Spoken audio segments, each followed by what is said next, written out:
Support. Curtis Fleming is there on the edge of the area. Fleming for Craig Hignett. Hit it, Higgy. Higgy hits the treble!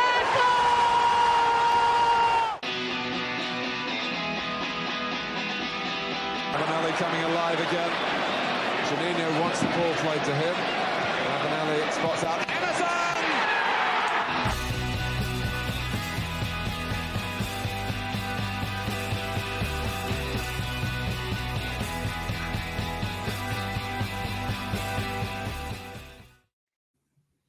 Hello and welcome to the Boro Breakdown podcast with Johnny, Dana and Tom. We're the Boro podcast that gives you all of your Boro matchday chatter in a podcast. And look, you know what I'm going to say. Boro have beaten Chelsea 1-0, courtesy of a Hayden Hackney goal, giving Boro all the advantage in the Carabao Cup semi-final first leg and going into Stamford Bridge in a couple of weeks' time, guys.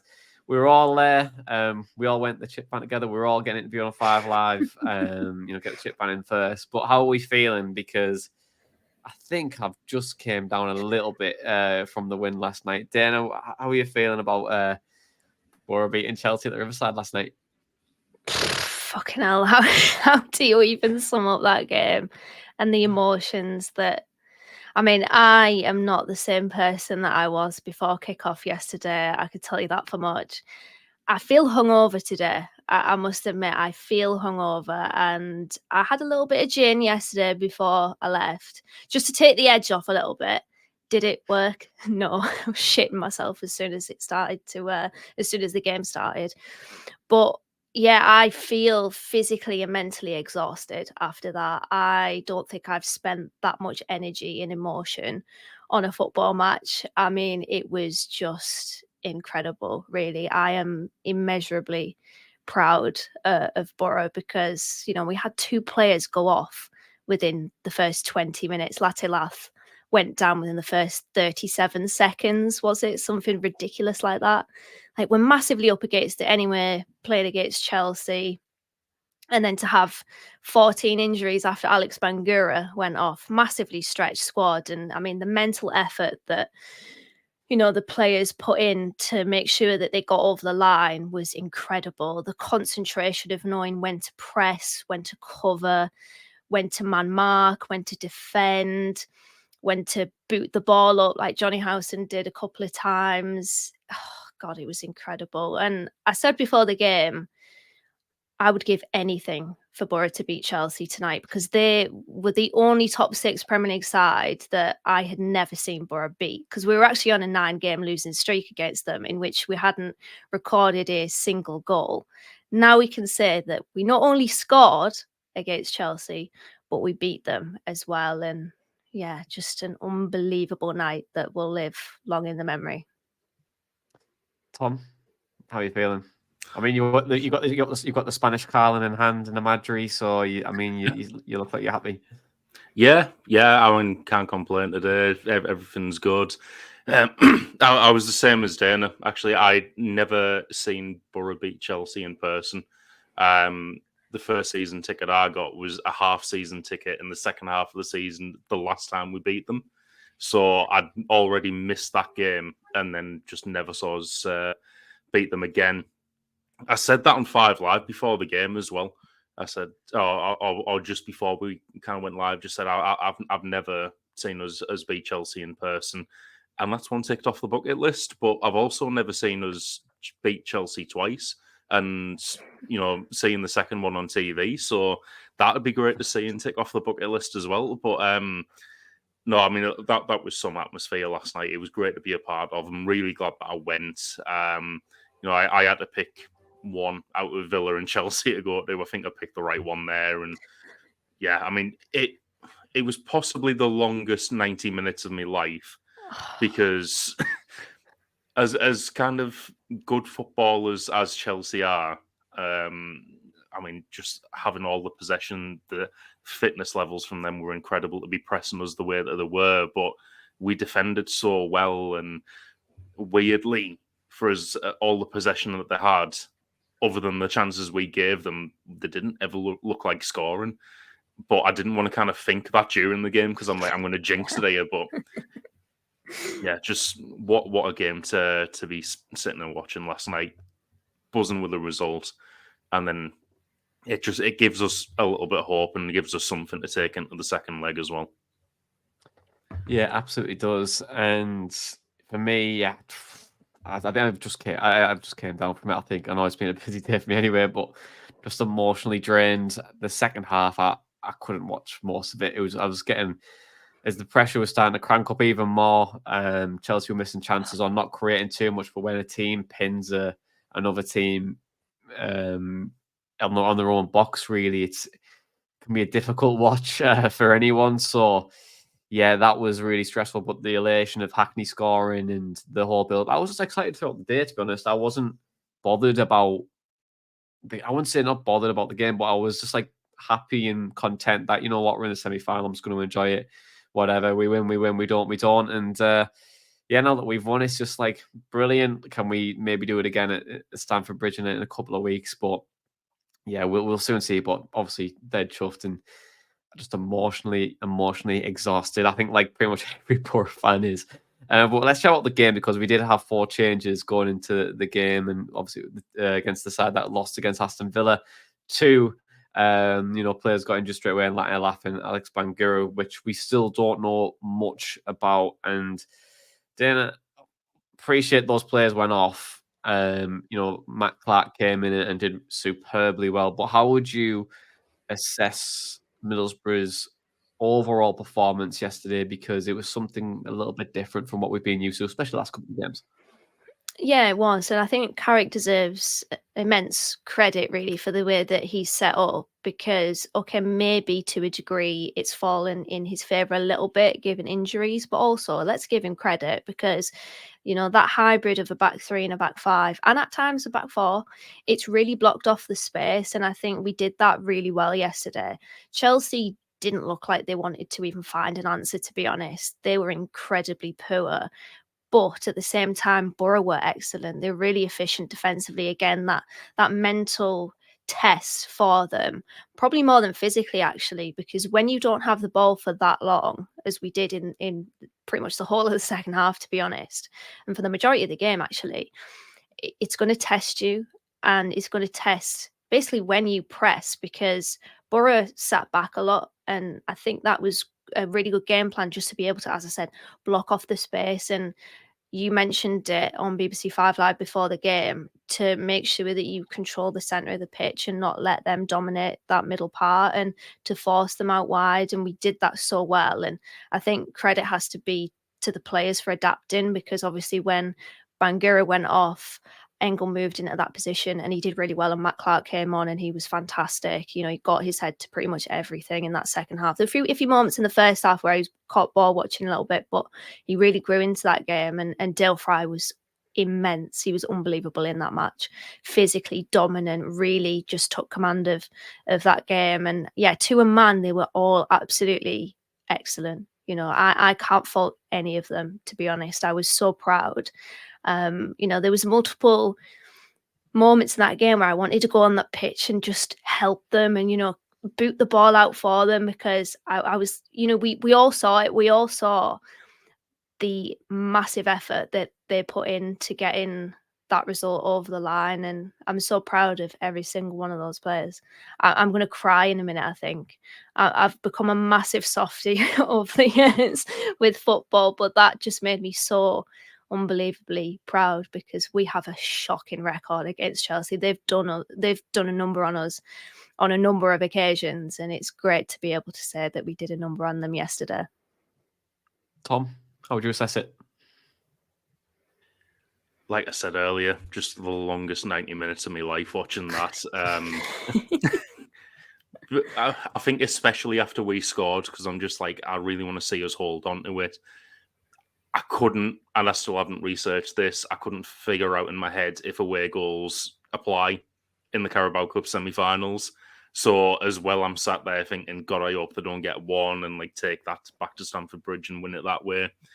But yeah, it was such a good defensive effort from the players. One thing I did note, which I've been listening to Chelsea fan reaction videos in the background at work this afternoon just to put a smile on my face. But something I did note that they've kind of pretty much all been talking about as well is they started without a recognised striker and then had Sterling and was it Madueke? I don't really watch too much of the Premier League, so I'm not seeing too much of him this season. But they had those running at our those guys running at our wing backs and putting crosses into nobody. And that's why I was saying earlier, other than the chances that we gifted them, they just never really looked that threatening because, what's going to happen? Like, cross going to come in and, 4-foot Raheem Sterling out jumps Matt Clark or something like that. Like, again, I didn't want to kind of jinx it during the match, but I was sat there thinking they're not doing anything when they go forward. They have a lot of the ball here and they're passing it around really well. But in hindsight, after the match, I was like, the best chances that they had, we gave them. So it was such a solid performance from us. And going into the game, I was the same as you, Johnny. Like I was kind of like really, really calm for it. I've never seen us, like I said earlier, never seen us beat Chelsea in person. So I was just like, yeah, whatever happens. I'm not really expecting anything. But to come out of that with a win was just absolutely unbelievable. And as Dana said, to a man, everyone played their part and was absolutely phenomenal last night. Hopefully, we can do the same thing in a couple of weeks' time. I don't know if we will, but I feel like I feel like I'm kind of half expecting a bad result like on Saturday against Millwall now, just because everyone's that mentally exhausted from the effort they put in last night. Well, I want to take you back a little bit, Tom. Just to keep the emotion still there. Just give me the last bit of emotion that you've got. But the Hayden Hackney goal, Dan Ballas is playing an absolute worldie of a ball over the top. And, Isaiah Jones gets the ball. And honestly, I'm not going to lie, I thought he was going to lose it. But he plays it through Cover's legs. And then Hayden Hackney just slots it home. So talk to me, when that goal goes in, like, I bet you could not believe your eyes when that went in. That was absolute scenes. Like, I mean, I'm down the other end of the stadium from it, so it was a hard enough job trying to like get a sight of the ball and where that had gone. But you see the south stand jump up first, and you're just like, oh my god, that's gone in. We were all jumping around all over the place. There was a guy sat next to me who doesn't sit in our section usually, has clearly just bought a ticket for this one match, and he was filming everything for like his I think it was for TikTok or something like that. I filmed absolutely everything, and I'm pretty sure I'm going to be on his TikTok now, just screaming down the camera, just jumping around all over each other. But it was just so reminiscent of like what we had at like Man United away, what other people had at Spurs at home. I was in hospitality for that one, so it was more of a reserve celebration from me that night. But yeah, it just kind of, it was very reminiscent of those. And I think one thing I was thinking going into it was, as calm as I was, I thought, in the last couple of years, I've seen us beat Man United away. I've seen us beat Spurs at home. We can do this. Like, why can't we do it? And yeah, such a good feeling for that goal to be going in. But then, like I say, as soon as that went in, they were back in possession. And I'm just like, right, just hold on to it, and then the nerves start again. Yeah, and obviously the nerves do like filter across the whole stadium, but I thought the atmosphere last night was electric, and obviously Dana, when Hackney scored, right, the if there was a roof on the riverside, it probably would have went off, right? Oh yeah, I mean that was transcendental, and then some. I mean, Jesus Christ. When the East Stand goes nuts, something good's happened. And I took a quick glance over to the South Stand, and those limbs were insane, like insane. And you know what? After Hackney scored, I thought, even if Chelsea go on to win this game, at least we can say that we had that moment, and they can never, ever take that away from us, because we've had games in the past, big games, where the crowd's been expectant of that outpouring of raw emotion, a goal to celebrate, and the playoff final of 2015 15 last season, the playoff semis against Coventry. I remember writing after that game about the absence of that. And so the fact that we had that moment to keep with us for literally the rest of our lives is just brilliant. And the fact that it counted towards what was a win in the end is so special. And that spontaneous crescendo of raw euphoria is just an incredible feeling. It's so very football. I don't think anything else comes close to that level. And it's not just an individual feeling, it is shared by thousands of people at the very same time. And yeah, to hit it on that note of genuine ecstasy is a high that I don't think anything else can give you, to be honest. And the fact that it was Hayden Hackney as well, local boy turned local hero. I mean, what a week he's had, by the way, captaining his boyhood club for the first time against Villa and then scoring the decisive goal against Chelsea in a League Cup semi-final. I honestly, in that moment, I think I lost it. I don't even have the words anymore. I think my vocabulary is just gone out the window because I can't really describe how that felt. I can only describe. Well, I can't. I just can't. It was just an incredible moment, and we all lost our shit in the East End. We did, and I'm sure it was the same for everyone else in the stadium. It was an incredible moment. And a really good goal as well, by the way.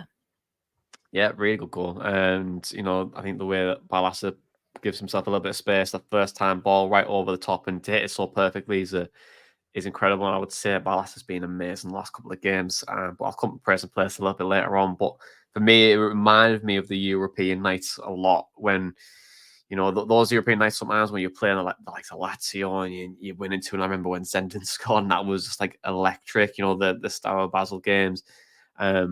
All of those games were amazing, and when you go back to maybe 2003, 2004, when it looked like Stuart Parnaby scored, but it wasn't. It was a Reyes on goal, but it was those moments are really special. I think sometimes in football, and you don't get a lot of them, so you got to enjoy them when they're there. And it was just it just felt for me that like when that goal happened, it was like, wow, this could be a really, really good night for us. And we were, I would say, when the more and more Chelsea played, it kind of grew in confidence ever so slightly, even though I was like dying at my seat. I think Matt was looking at me saying, Johnny's just passed it. But Tom, you mentioned it a little bit earlier, and I saw you, Dana, around Chelsea not playing with a recognised striker. And, they've still got quality, Noni Madueke, Sterling and Cole Palmer, all England nationals to some extent. Noni's obviously under 21s, and Sterling and Cole Palmer have both played for the senior team as well. But they didn't play with that recognised striker, and I'm pretty sure they got the injuries. So do you think when the ball fell to Cole Palmer, although he's been called Cold Palmer for against Luton, do you think Boro will let off the hook a little bit, Tom, with the amount of chances that he missed yesterday? I think for a couple, yeah. that one, the Howson tried to pass across to, I think he was going for Barlassa, and just essentially played him through. I was fully expecting the net to ripple. I wasn't in my usual seat yesterday because we had to kind of do some like rejigging in our raw, and someone had kind of stood up just as that happened. So like I didn't see where the ball had travelled. I was fully expecting to see it hit the back of the net, and when it hit the ad board, I was like, "How has he missed that?"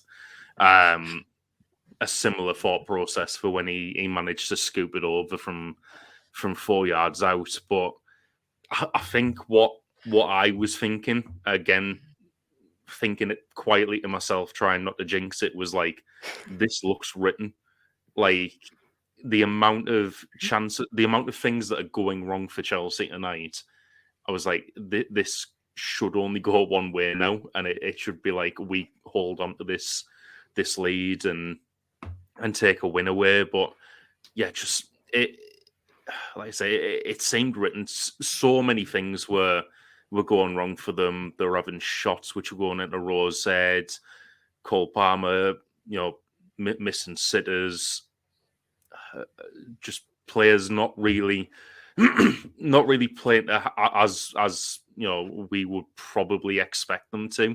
being Premier League players. And I think that's something a lot of their fans are thinking as well, judging from the videos I was watching earlier. They were saying that they look like 11 people who don't like each other have been put on a pitch together and asked to play together. So I think we got off the hook for those couple of chances, but like I said earlier, it was a really solid display from us, and I don't really think we allowed them much else, and they never looked likely to create much else either. Dana, what's your thoughts? Well, just a point aside from the missed chance for a quick second, what Tom mentioned there. I think obviously the Chelsea team, billions have been spent on it. I don't know the exact amount or estimated value of the team yesterday, but billions have been spent on Chelsea Football Club this season. But they did not have that team cohesion yesterday. They really didn't. They had a team of individuals, and Borough had that really thought out game plan and a team game plan that really works. So I think that really guided Borough through that game. But yeah, in regards to the missed chances, that first one when Howson played that really poor ball, it reminded me a lot of, do you remember in the Euros where Raheem Sterling played the ball and Thomas Muller was through on goal and he missed it? It reminded me a lot of that in a way. And it's funny because Raheem Sterling was on the pitch yesterday, albeit not involved in that. But it's just that split second of dread when Howson loses the ball and you see that an opposition player is through on goal and you genuinely fear the worst. If anybody thought in that moment that Cole Palmer was going to miss that, you're lying. You are lying to yourself. You thought that was going in. We all thought it was going in. And so the fact that he dragged that wide, the lady behind me tapped me on the shoulder and went, "This is our game, this." And I thought, don't jinx it. Please don't say that. But she kept repeating it. And it's funny, actually, when Tom kind of mentioned it there, that it kind of felt like maybe it was written that Borough were going to go on and win this game because of the fortune that favoured us. Obviously, the woman behind me was feeling that as well. And yeah, maybe there was a degree of that. I think Borough had to ride their luck. I mean, games against Man United in the Cup when we knocked them out on penalties under Chris Wilder, Cristiano Ronaldo missed a penalty. Bruno Fernandes hit the bar. Against Tottenham, Son had a really good chance, a header. Harry Kane had a goal disallowed. I think Crooks inadvertently deflected a corner goal bound. Joe Lumley, for once in his career, had good reflexes and managed to put it out for a corner. So, like, you have to ride your luck in these cup games because there's such a gulf in quality. You have to hope that fortune's on your side, and it definitely was yesterday, because I don't know how Cole Palmer did not score. And then to see him walk off at the end like a spoilt child was weird. I think if you're a Chelsea fan, you're fuming at that, because that is not a quick journey up to Teesside. And Cole Palmer, literally, as soon as the full-time whistle went, he was down the tunnel. And I just thought that was really disrespectful to the Chelsea fans, but oh well. Just to kind of add on to that as well about like fortune favouring us and stuff yesterday, I thought a really interesting parallel that I remember quite vividly from 2004 in the final. That shot Cole Palmer had where Glover saved it, but like tipped it up onto one of the defenders. Can't remember who it was. I think it was Howson. It came back to him and like just dropped straight back in his arms. Reminded me so much of Schwarzer in that League Cup final, where it kind of bounces back off the post, and like he manages to make a double save off it as well. I think it was when it bounced back off the post. I might be thinking of a different save, but there's definitely a double save that he made. Yeah, and one of the Bolton players just hit it straight at him, and you just think then like, this is written for us today. And interesting that it happened to another big Aussie goalkeeper. Yeah, like honestly, the parallels, this is insane. But I think for me as well yesterday, I just think there was, I didn't think the Chelsea players wanted to be there at one point. For most of it, it felt like that. It's the coldest place on earth. You can't blame him. Yeah, well, he's got to grow up, haven't you? A little bit. I was excited though to see some of the players yesterday, I must admit. But for me, I think there was a bit of arrogance about Chelsea yesterday in terms of doing the same thing over and over again and not changing it. Playing inverted wingers and no recognised striker against a side who is purposely trying to dominate the midfield and have loads of bodies in the centre. You are literally just running yourself into more people, trying to stretch a game out, and you're your own downfall. I think yesterday the goal for me was amazing. It came at the right time. I just wish we had that second chance. I'm just thinking of that Corbin chance where not really a chance really, but where Thiago Silva slips and he runs through, and I'm like, oh my god, we're in. Josh, go on, Josh, you're going to go score, and then he slips. Oh, and then it's like it's only like little things where I'm just like, oh my god, Josh, like why? Imagine if that was Latte Laugh on that. That's why I thought when Latte Laugh went off, I was like, because it's two completely different profiles of strikers there, isn't it? And you could tell exactly why Latte Laugh started the game to stretch Thiago Silva. Like, let's be honest, he's a fantastic defender. Like, if you want to learn how to defend, watch Thiago Silva. Like, he's incredible. But up against Latte Laugh, I think he would have had a far tougher evening. I think Latte Laugh probably would have made a better fist of it. So, yeah, when that opened up, or after it had opened up, I thought, just imagine if Latte Laugh was on the end of that. And it was, I think you would put your house on him scoring as well if he went all the way through. I think, I don't know why. So it's just a very Latte chance, and obviously Boro's shape had to change, or the way of playing had to change when Josh came on. But what I would say is the last couple of games, the way that we've been able to, well, it's not really a new thing, but to play across 4 different shapes, be really disciplined, keep it really narrow, limit these teams to chances. I mean, Aston Villa only created chances through set pieces. Chelsea, well, from our own mistakes. And I think a lot goes into how well we were so structured in those games. But then this is like a new... So where's this defensive Middlesbrough been all season? I know we've been really unlucky in some games where we've conceded some absolute worldies and some really unlucky ones.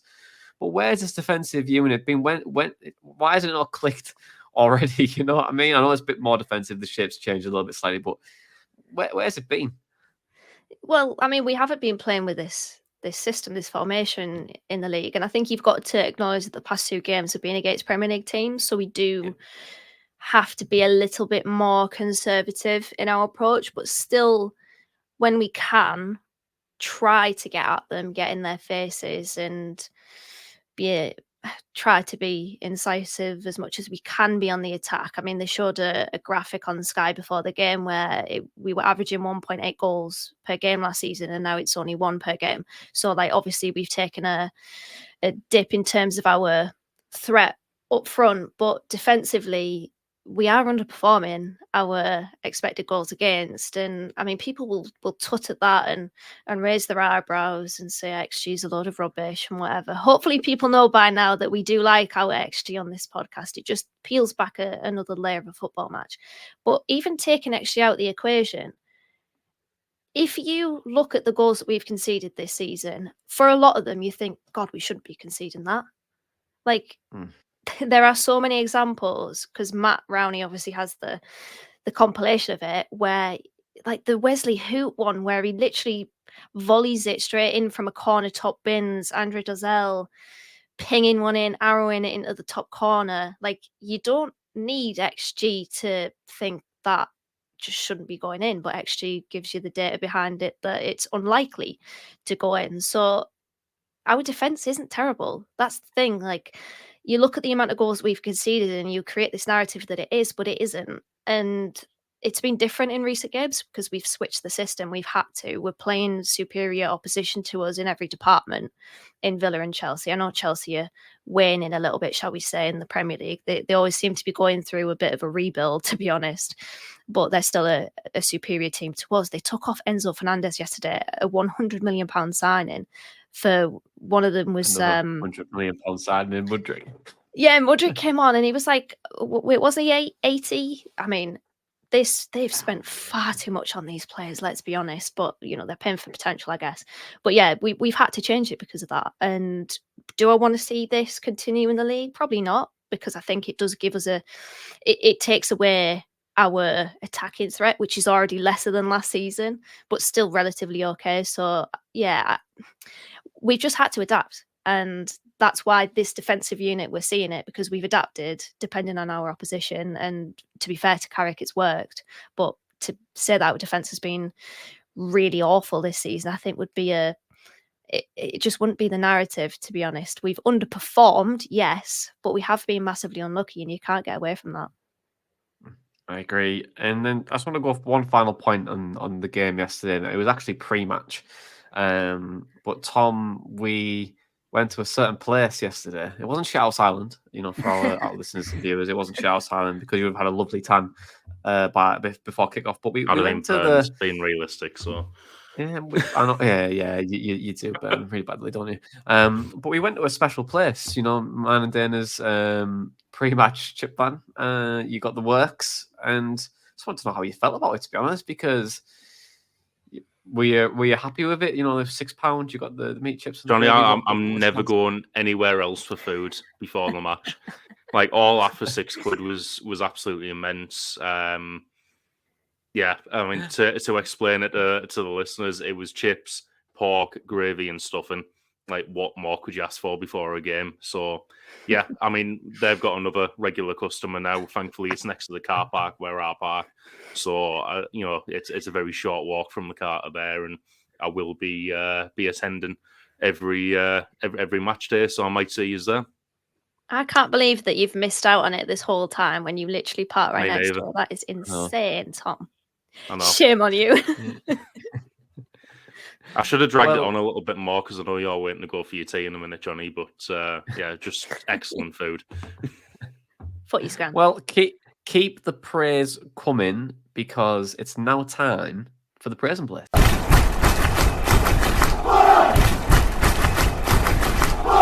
Yes, the praise and place. The only place I like to give praise to a player, coach, or staff member, Dana's Borough scarf, and the 2003-2004 shirt, which ironically won the last cup. And Tom, I'm just going to say to you, because congratulations for your personal achievement today as well, which I can't really share with the listeners, but I'm just going to say it's a personal achievement and let the listeners decide what it is. So, praise and place time. I'll keep with you, Tom. Who's in your praise and place this week? Pretty much everyone, to be fair. All of the team put in an absolute shift. I can't really single out anyone for praise because I think they've all done an absolutely immense job last night. Coaching staff for getting the strategy and the tactics absolutely spot on and managing that game correctly. And then everyone who turned up at the stadium and made it that sort of atmosphere that was so encouraging for the Borough players, but also probably made it incredibly intimidating for Chelsea as well. Dana, who's in your place? Yeah, I want to mention Dan Barlasser because there was a moment in particular in the, I want to get this right, first half where we had just played ourselves into danger because Lucas Engel played a misguided pass to, I think it was maybe Matt Clark and Dale Fry, and Conor Gallagher got on the end of it and it went out for a goal kick in the end. And from that very goal kick, Dan Barlasser takes the ball from Tom Glover on the penalty spot pretty much, sells Conor Gallagher a dummy, absolutely dusts him, fakes a pass and just switches it beyond him. And then he plays a line-splitting ball straight over to Josh Coburn along the floor. He drives it at him and it takes out the whole of the Chelsea forward line, midfield. And unfortunately, Coburn ends up, his passing field is, as it was pretty much all game, a little bit wayward. But the audacity, the confidence from Dan Barlasser to play out from the back in that way after we just nearly fucked ourselves over is insane. And the pass itself was, I think, the epitome of his ability, his passing ability and his passing range. And he's really impressed me in the last two games against Premier League opposition. But I will say that his good performances have predated that as well. He's been quietly good for a while, Dan Barlasser, but he's now starting to make his good performances a bit louder. So I have really enjoyed him. And credit to his ball playing ability as well, because he's not just a passer, and we've seen that in the last two games. He's shifted the ball beyond people and he's dribbled it out of trouble really well at times. So I want to praise him. Again, the whole team. will say Dale Fry, because Dale Fry doesn't seem to get a lot of praise nowadays, but I thought that he was excellent. When he was called upon defensively, he stood tall, he headed the ball out, he was tackling really, really strongly, and I think he guarded that Borough goal really well, and really helped Tom Glover out in just defending, basically. And it was a brilliant display from him defensively. And then the fans as well, 12th man urging people to get the scarves out, which was just a really beautiful sight that I really want to see normalised in Borough games. Hopefully see them against Millwall in the away end. And, Red Faction as well, them two fan groups orchestrating that, and everyone in the stadium contributing to it. It was a really, really, really good atmosphere, the one that gives you goosebumps. And thinking back to when I said that I've become a massive softie, when Red Faction came out with that banner at the bottom of the South Stand which said "Bring it home again," I was like, oh, got a lump in my throat here. I was like nearly crying. But yeah, it was an unbelievable atmosphere that it just made you emotional, because it was just a night of pride that that really filtered into. Yeah, definitely. And for me, I'm gonna go for my boy Lucas Engel. I thought he was majestic last night, and he keeps getting better and better and better and better, and it's mint. And I give him 5 star, and he's slowly getting there, and I'm really happy for him for that as well. I thought Dan Balessa was brilliant last night. Matt Clark was excellent. I think the whole team was definitely excellent. But Dan Balessa is an interesting one, because there is some players who do better against in a higher league. So for Balassa, he'll probably get more time against a Premier League team than he would against a side in the Championship, and that is kind of what he wants. And I think that's where you get the real benefits from him, when he has that moment of times to pick the right pass or get the ball over the top. And it's just really interesting for him. And obviously, Hayden Hackney was superb last night. And I think overall everyone deserves a lot of praise. And can we do it again? Who knows? But guys, I'm going to leave it there for now. We do have some more content coming out this week. Obviously, the Luke Ayling signing as well is now being confirmed. So a lowdown is imminent. And also we've got Millwall as well coming up at the weekend too. But for right now, I'm going to leave you with something to ponder. Middlesbrough have had their worst start to the season, and they used a cup run to ignite it. And, they found themselves somehow in a major cup semi-final against a team from London. And, they won the first leg 1-0. Courtesy of a T-sider, well, in this case, an adopted one, and there was an Australian in goal as well. Am I talking about this season? Am I talking about 2003, 2004? I think I'm talking about both. But for right now, this has been the Borough Breakdown podcast, and that was our Borough Matchday chatter in a pod. It can't happen again, can it?